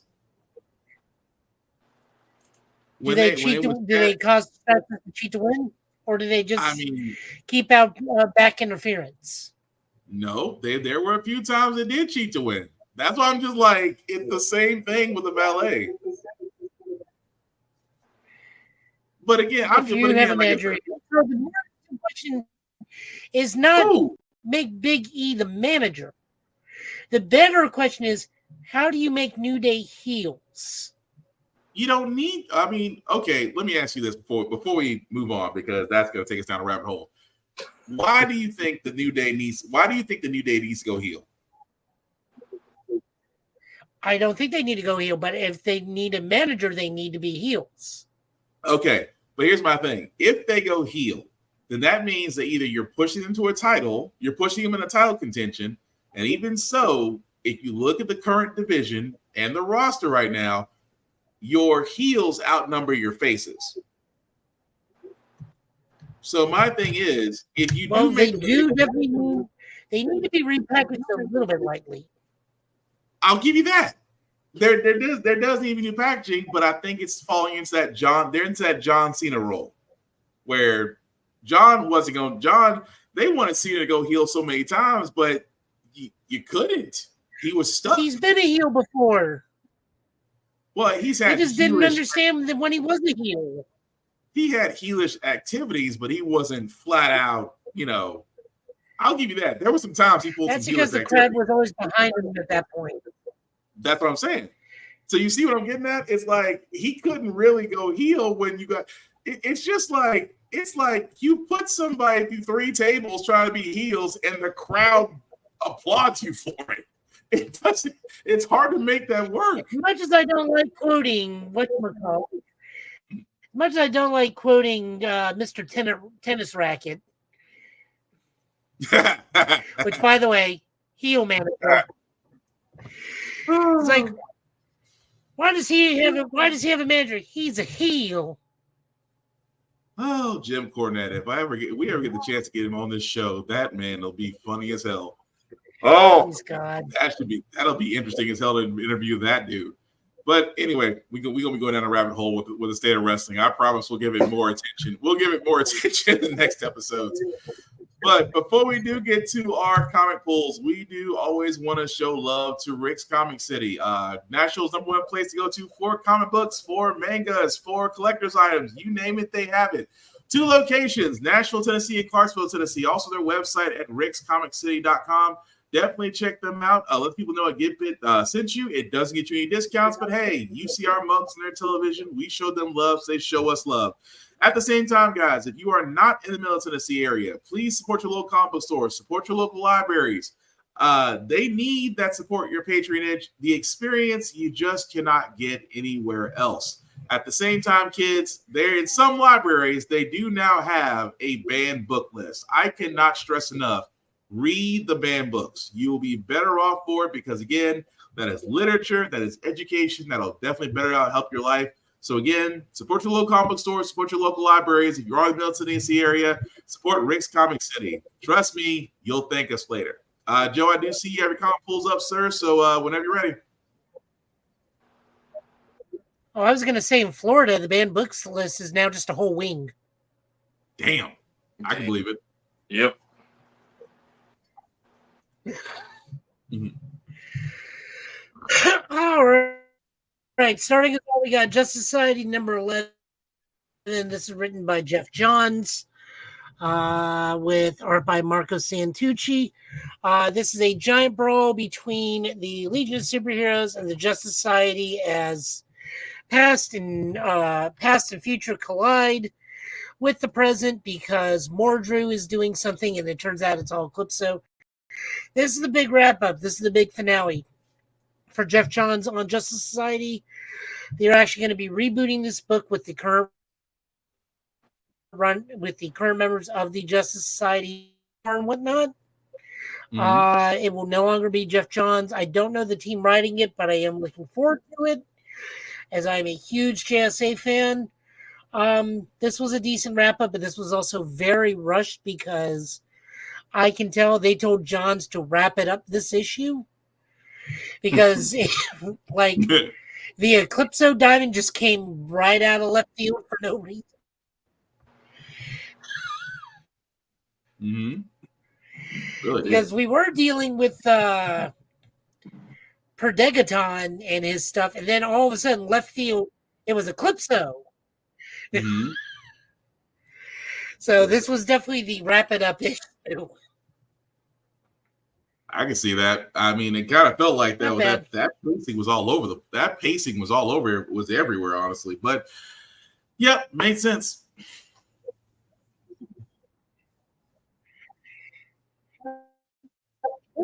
It was like the Chappelle Show skit. Wait a minute, say it one more time. What about the That- show skit? Wrap it up light was on. Oh, wrap it up, John. Wrap it up, Johns. Dang, somebody at Warner Brothers. Wrap it up, I dude. bet you got Absolute Power number 3. Next up, we got Absolute Power number 3. This is written by Mark Waid, art by Dan Mora, colors by Alejandro Sanchez. This is moving along pretty well paced. We take possibly 2 giant threats, and Amanda Waller's is aware that apparently goodness is now a superpower that can be downloaded into her Amazo robots, while everyone abandons the Fortress of Solitude and goes to Themyscira, and it's like, we're gonna have to kill John. And Nick's like, yeah, we can't kill John. No, we're gonna have to take that child down. That child is a problem. Mm-hmm. But they don't. They also deal with the Brainiac Queen pretty quickly, which was kind of disappointing in my opinion, how big of a threat she was made to be and how quickly they toss her away in this. But I will say the art is absolutely gorgeous in this. Everybody gets something to do.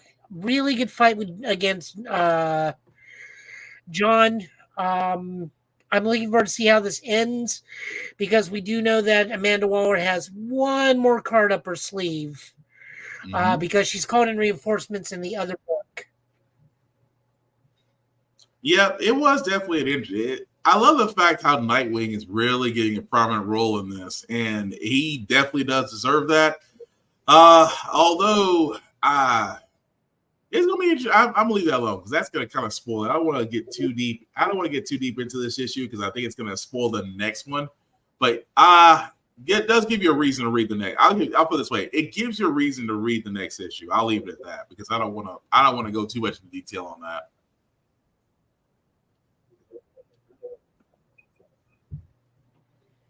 I did like Amanda's thing. It's like, goodness is a goddamn superpower. I'm telling you. That made me laugh.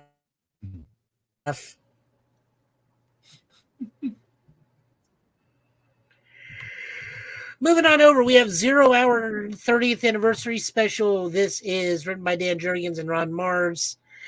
Art by a lot of artists. Daryl Banks, Kelly Jones, Tom Grummett, Norm Ratman, Jerry Ordway, Paul Petler, Howard Porter, Dan Jurgens, and Brett Breeding, and Alex Sinclair with...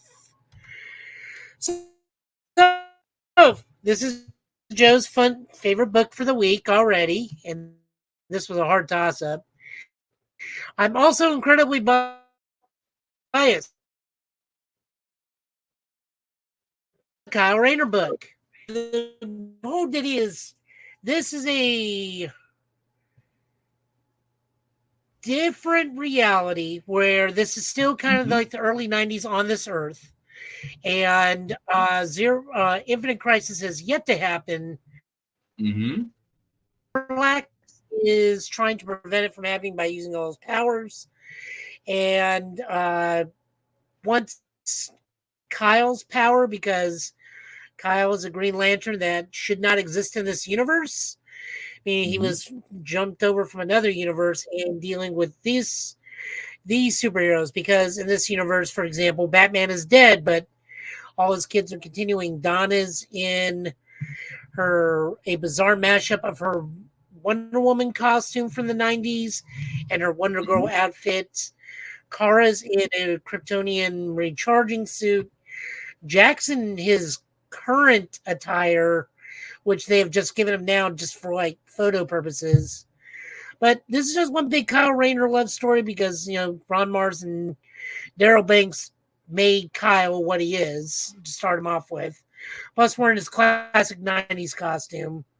I love getting to see Jack back and stuff.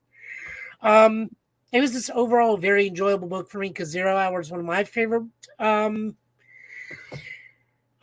Crisis, which is an unpopular opinion, but like that jump started a lot of the superheroes I grew up with in the 90s. So that's why. I figured you would like that book because it was Kyle. I was trying not to laugh. Because as soon as I saw this, I was I said, no, go ahead. Oh yeah, it's Joe. No, you're right. This is definitely a book for me. Plus, like I said, we got to have Jack in here too because like those two and Connor are like the most three iconic characters of the 90s for DC at that point. Mm-hmm. Nope, that's fair. So now, obviously, I was gonna like this.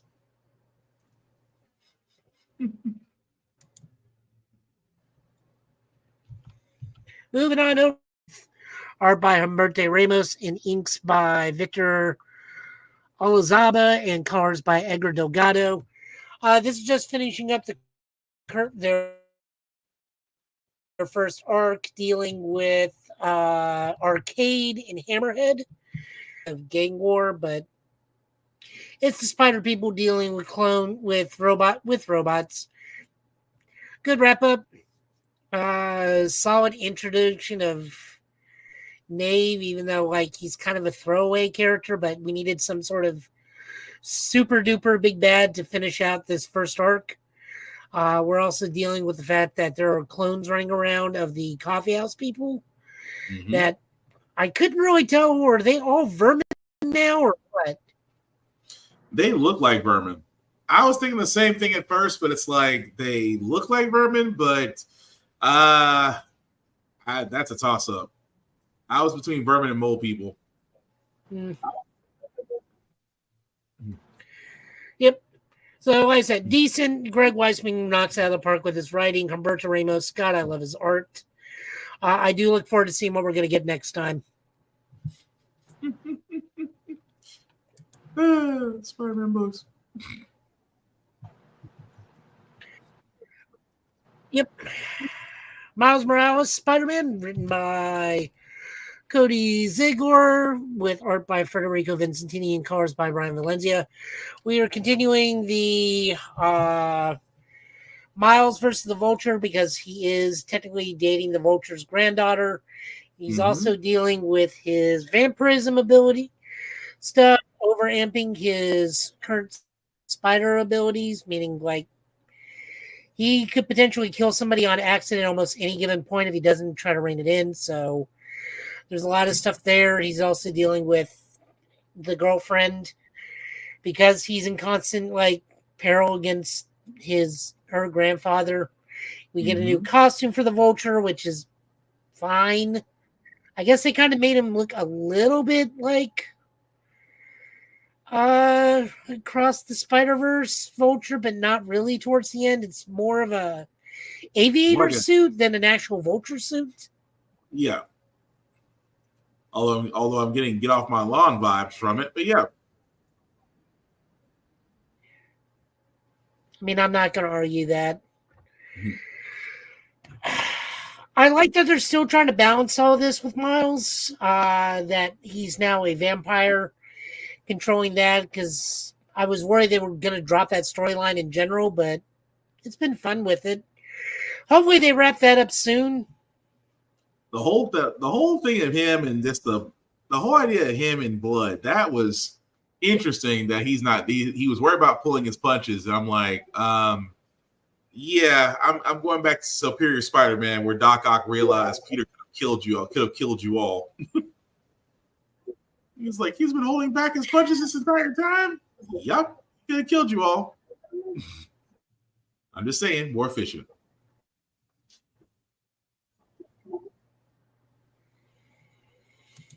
Pretty decent book. Cody Ziegler continues to write a solid Miles Morales. I always enjoy when he pops up. Moon Knight Annual #1. It's written by Dan Waters with art by Mark Arena and colors by Rachel Rosenberg. This is kind of in continuity, out of continuity. It's part of the Infinity Watch, which is happening only in annuals. Mm-hmm. It fits in the Moon Knight continuity, but like you don't have to read this to keep up with the story. True.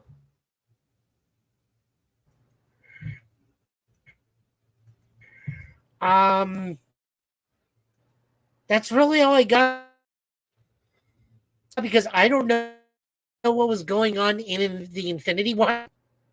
Well, it's to not to cut you off on that, Joe, but the Infinity Watch I just know story, he's fighting Colleen for whatever reason. Yeah, so basically, Colleen is now the. I wish they wouldn't do this with annuals because remember they did this with the.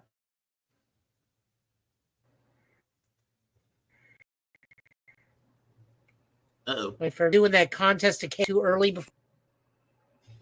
Yeah, a little bit, a little bit of delay and tag. But I was gonna there and say that no, this one it's part of the Infinity Watch where they're basically saying that certain people are You're wielding.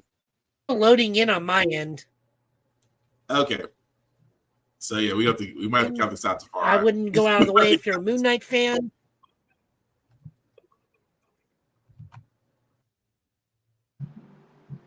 Because yeah, it's still going out.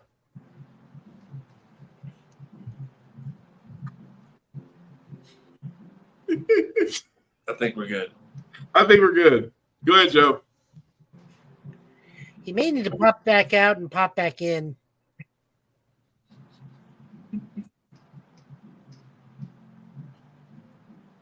No, you're good. Go ahead.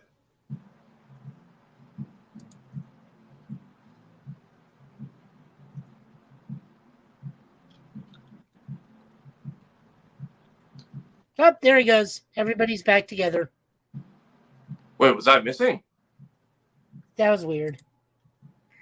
Okay, we got Scarlet Witch written by Steve Orlando, art by Giacomo Kaminagi, and art by Frank William. This is the finale for this arc. Wanda comes back, and this is interestingly being narrated by the patron of Probability, which is Wanda's patron. Mm-hmm. The Maximoff twin, pretty much just all of Magneto's kids are fighting Griever, and we finally get the end of the fight. Wanda just does her dirty in this fight. Just unbelievably dirty. And we also get a nice little scene of them eating out of by magnetically held skillets. However, we find out what the next arc is going to be. I am all for it. This was a great book. This book is also getting a lot of controversy on Twitter from what I'm seeing with some Wanda fans against Steve. I think they're more projecting against Steve than they are the book itself, which is very unfortunate because we got to talk to Steve. He's an awesome dude. I don't know why people got to hate on him. Wait, what are they mad about with the book? Right.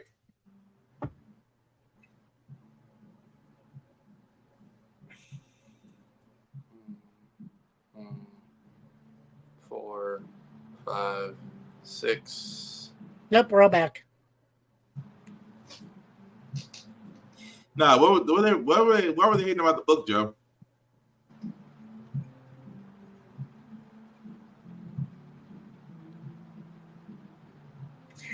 They were just saying this is a complete betrayal of Wanda and like it makes no sense and stuff like that. It's like, no, if you read the book, everything like check is on the up and up. Okay. They're probably just using some elements from the upcoming Agatha all along, just like help make more people familiar with certain aspects of the show.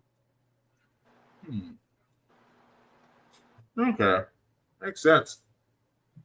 I liked it. I thought it was great. It was a nice little wrap up. But And this then finally next for one, tonight, we got Exceptional X-Men. This is written by...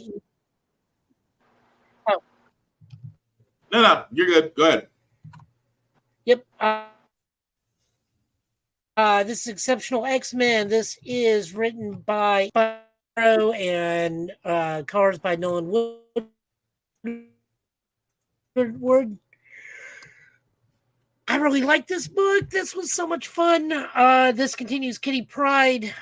We meet a new mutant who I think has some power similar to Colossus, except only she's bronze.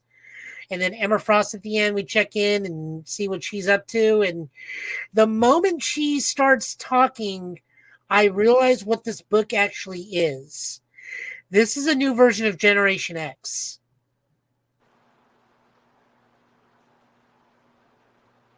That would explain why I'm not digging this book. That would explain it. Because she's like, who? Because Emma's trying to figure out who she needs to be like teaming up with for this new team. And the moment she says Banshee, no. It's like, this is Generation X, but with Kitty Pryde. And our new team is these three kids behind them. I really, really like this book. I like that Kitty is establishing normal life for herself, but still can't get away from all the violence and the racism. The poor little girl got pulled into this world. Her powers are cool. I like that, like, even her hair to an extent is gets chromed down to be used for powers, and then at the end of it, we just see Emma. So I really, really dug this. I tried. This is probably going to be one that's probably not going to be the target demographic for, but I still encourage everybody to read it, to at least give it a fair shot. I just realized it's probably not going to be my cup of tea on this one.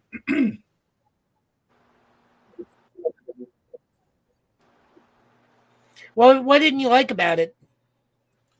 The direction. It's the whole thing of Frost leading and then just the pace of it. Like I said, it didn't speak to me. Like for most comic book stories, I dig them, but this makes me think that I'm probably not going to be the target demographic for it. So I'm not trying to shoot it down and saying it's just a terrible written issue for it to be issue 1. It just may not be for me, but might be for someone else though.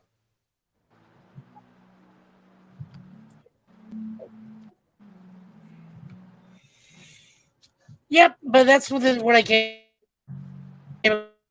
across is this is like a new version of Generation X. And I'm like, yeah, I really like Generation X. So I'm all for it.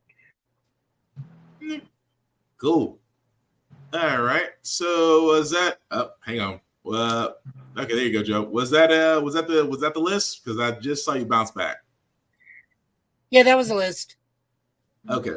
Just had to make sure. A little bit technical difficulties everywhere. But thank you for that, Joe. And as we wrap it up, guys, we always do want to start first with the man, the myth, the legend, the one who keeps getting mentioned all over the place. Safari, you let people know what you're doing, sir?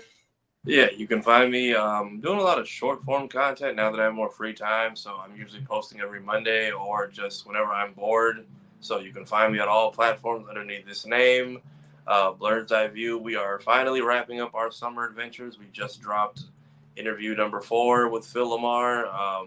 Shorter conversation, but a lot of fun. Got to pass off a message from Gary Anthony Williams. So that was a lot of fun to pass off to see his reaction to. On my own channel, I just did a breakdown for the 25th anniversary of Sonic Adventure. Just all the games in the canon story up until this new movie we got coming out in the game next month. I'm also doing a rewatch through X-Men Evolution. I'm officially on to season 3. Doing those every Wednesdays. We are 4 parts in with 4 to go. And just a lot more randomness and stuff coming down the pipeline. So stay tuned. And Blurred's Eye is back next week. So kick in for that.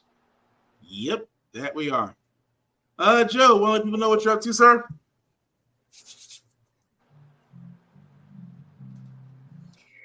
If I'm not streaming on Twitch, find Tafari and I, and sometimes Shadow. We're doing watches on Ultraman. We just had a super weird one where we learned about how money works, how VTubing works, and homages to Superhuman Samurai Cyber Squad, all in one episode. We also did a full watch and review of Kamen Rider Gav episode 1, which I think we all really enjoyed. Okay. I don't know. What did we enjoyed it, right? Oh, I thought he had more to add, but yeah, I like Kamen. That was my first time with a Kamen Rider series. I was more so surprised that we gave off bloodshed in this show compared to Ultraman, where you think that would be more appropriate with the weird things we have to fight. But Kamen Rider seems like that nice middle ground before you get into a more graphic and adult-esque show. It seems like the next kind of step you would take in that journey of that type of genre. Oh, we can do an episode of Garo. Oh, Jesus Christ. We can escalate this further. Let's not. Garo's called Hyper Midnight Action Drama for a reason. Jesus. Slow pacing. No, he's only in it sometimes. Okay. Lord. No, but we're sticking with Ultraman. We're only doing Gav episode 1 because, as I continue to state, Tsuburaya is much more lenient than Toei is. And I want to be able to keep my channel around, so the relatively quickly formed Tokusatsu Tri-Squad, which is myself, Tafari, and Shadow, whenever he comes on, we'll be continuing with Ultraman Arc. We do have a more traditional episode this week. The episode 8 and the Gav stuff will be up this week. Other than that, I'm just trying to survive. I will not be here next Friday because I will be at the Star Trek convention. Lucky duck. Getting all the Star Trek news. Getting pictures with Tawny Newsome and other people. I've already decided what I'm going to do. I'm going to get a group photo with all the Lower Decks people that are there. Nice. And I'm going to hold up a pie. Kind of like the disc from Tron. If you think about it, it's perfectly appropriate for Lower Decks. Yeah, you're right. I just pictured it in my head. As you're saying it, I was picturing it in my head. Oh, Lord. All right. I guess it's my go. Before I do my shameless plugging, guys, I do want to shout out BlurStation.com. It is the vehicle we keep talking about, the table that we've always needed for people of color and for blurs and for nerds. It is the place where we can own the content and it can be distributed and shared. Again, if you do want to go to it, guys, BlurStation.com is where you can find it. $10.99 to join. If you do decide to join, please select the Blur's Eye View affiliate membership, select Safari TV or Black Spartan. Either one of us, we would appreciate it. Again, guys, we keep talking about how to be successful, how Amazon's successful, how Netflix, you name it. They're only successful because of our viewership and our content. Imagine what we can do if we focus down on ourselves. And again, if you do have content that you would love to show on Blur Station, you do have to join as a member first. That allows you to speak to people behind the curtain. Once you speak to them and get some things ironed out, you will be able to have your content on Blur Station and you will be able to own it. They just want a piece of the distribution. That's all they ask. But definitely check them out, BlurStation.com. And our podcast is always seen where a podcast can be seen or heard, including APR TV. You can definitely go to alwayspressrecord.com or on a Roku or smart device, pull up the app, and you'll be able to see this show and how the frick we got here on APR TV as well as other shows. But definitely check them out. Again, content that we can own in places that are owned in places by us mean that we can actually be our own businesses. That is all I'm saying. Outside of that, guys, you can find me, Black_Spartan615 on the socials, pretty much talking about anything and everything. Again, love to talk to people. Just, don't be weird. I don't like blocking people. I don't, like to keep a list. But keep it nice. I'll talk to you. You're nice to me. I'm nice to you. Simple as that. At the same time, guys, let me put up the link that's been actually down at the bottom. We'll blow it up just a little bit bigger. If you copy and paste this link to your browser, take you to the link to this YouTube and Facebook group for all of our podcasts. Again, like, share, and follow, as the Reverend Navy would say if he was here. A like, a share, and a follow costs nothing but means everything. And we simply put, cannot do this without you. And the reason why I bring this up, guys, also is because Safari TV definitely has cons, because cons are just going on. Dragon Con is actually just wrapped up not too long ago. But he has a couple of videos on how to prepare for a con, how to survive a con, and what to do post-con. Again, very helpful videos. You definitely should check them out, as well as the rules themselves. A couple of rules I also have for myself as for going to a con. Number one, respect the cosplayer at all times. Cosplay is not consent. Simply put, treat them as human beings, because, again, that's what they are. They are not there for your amusement. They are not there for your pleasure.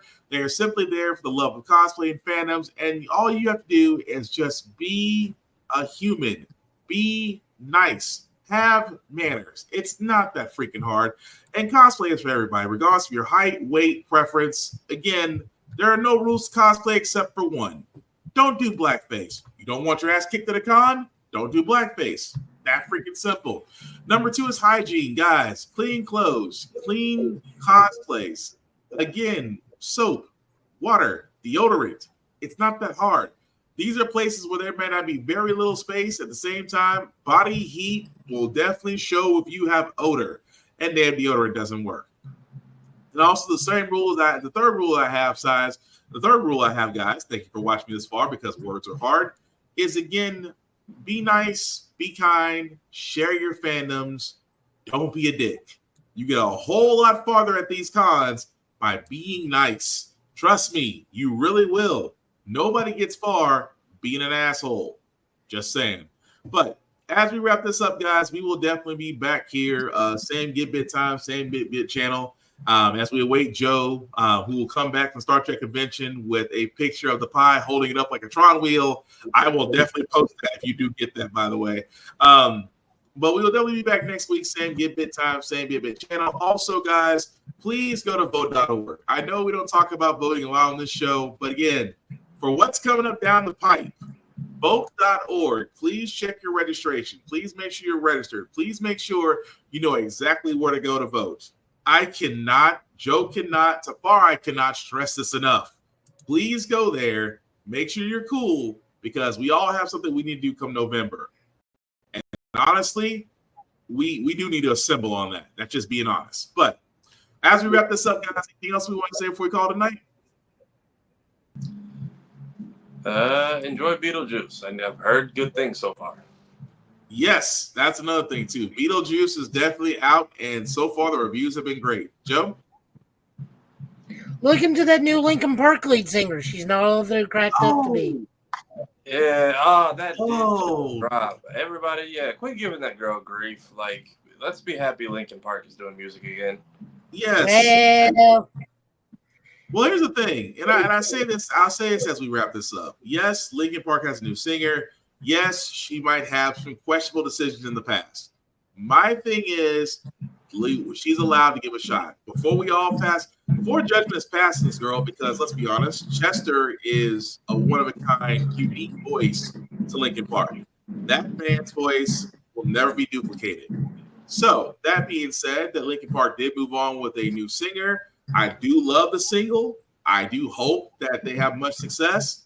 But people, quit pining for something that just simply cannot happen anymore. We will never get a voice like Chester's again. The Linkin Park sound that's coming forward will not be the same that you're getting now. So give the poor girl a shot first before you down her. That's all I'm saying. I mean, because Chester said it best. It wasn't his band to begin with. It was actually Mike's band. It was Warner Brothers at the time that tried to make it Chester's band, and Chester said a big F them. He's not the star of the show. The entire band is the star. So again, is that why they only had 2 good albums? What, Linkin Park did? Yeah, after Meteora, like they just became like pop stuff. That can be argued, but that's for another day. But anyway, what we're saying is, guys, please give people a shot. Again, you gave Ezra Miller a shot, and this man still was allowed to do Flash, and he ruined it. He's the manager. You're right about that. He needs a manager. But anyway, again, guys, be nice, be kind. We are definitely out, and we'll be back next Friday. Again, guys, simply put, don't be a dick. I've been Will. He's been Safari. He's been Joe. This has been Give It Podcast. Have a good night, guys. Take care of yourselves and each other. And again, be nice, be kind. Thank God the weather is finally chimming down. Peace. He's